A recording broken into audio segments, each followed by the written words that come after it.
Hey everyone, we are back with another update video, and with me as always is Corey. Hey, how's it going, guys?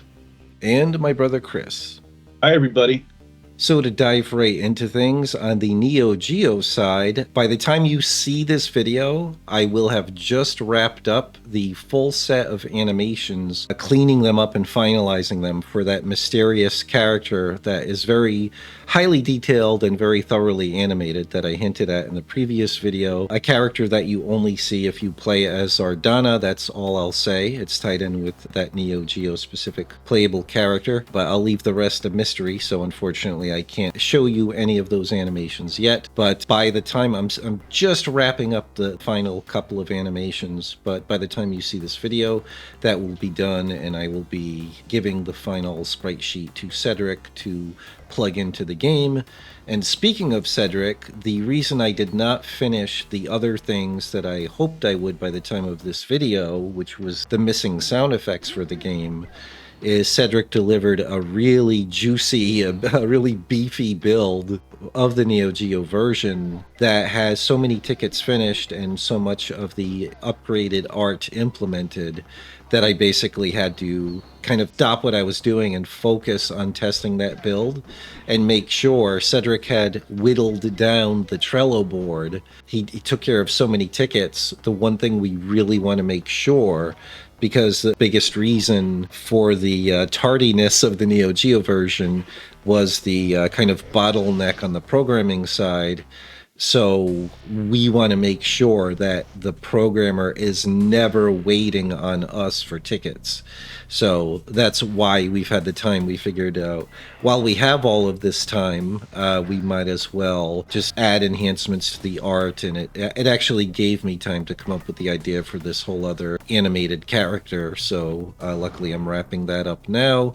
And I've just been playing the new build a lot and making a lot of new tickets to further refine everything. And I did find a few actual bugs as well that I reported. But at this stage, like I've said before, virtually everything is implemented. It's just a matter of the debugging, like playtesters hunting down all the bugs, and then the playtesting that we do on the BitBeamCannon side is very focused on polishing the gameplay, tweaking those movement speeds, distances, animation speeds, the size and duration of hitboxes, and all of that stuff.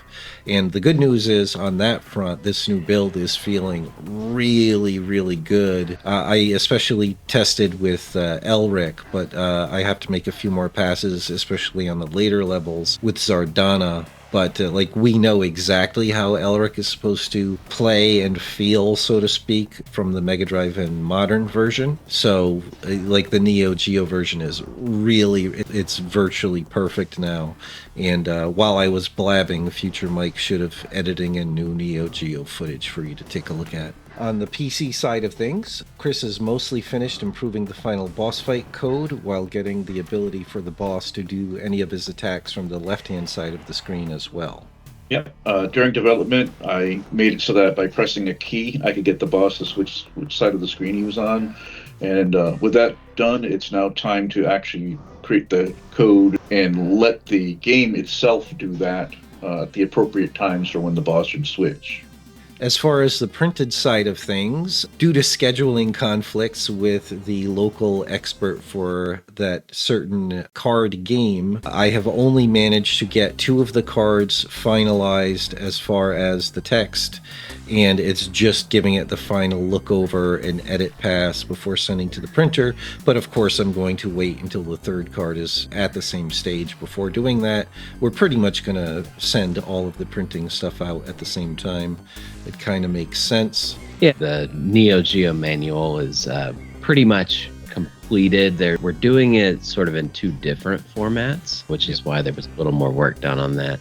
There may be a couple decisions about a couple of sections about, should we expand something a page or add something else in as a page, little things like that. But otherwise, it's pretty much pretty much there. Yeah, they're basically ready for the final go over, and we will look over before sending it to the printer, and we'll explain why there are 2 versions that Corey made in the future. And then, as I mentioned before, the posters, I mean, they're super close to done, have been for a while. I just need to pop in the latest, greatest couple couple of screenshots on one of the poster variants. So certainly by the time everything else is ready to send to the printers, those will be too. Oh, and then there's the art book, which Corey and I did make some very good progress on a couple of weeks ago, I think. But we've been really busy with the other stuff, and like I said, with a lot of testing, and I have been with the cards and Corey with the manual, so there's still a bit of that to go, but it's shaping up very nicely and certainly won't be too much longer. All right, and that's about it for this DaemonClaw update. And don't forget, guys, you can still back our other game, Metal Mac, on Kickstarter right now. It's been a little while since the video update, but we're working hard on it and about to put out an update for you guys. There's been quite a lot done, and I think you're going to be very happy to see the results. Awesome. All right, well, that's it for this one. Bye, everyone. If you enjoy our content and want to keep up to date on our games, please leave a like and subscribe. Also, if you want to support our projects, consider becoming a patron. The link's in the description, and we'll see you soon.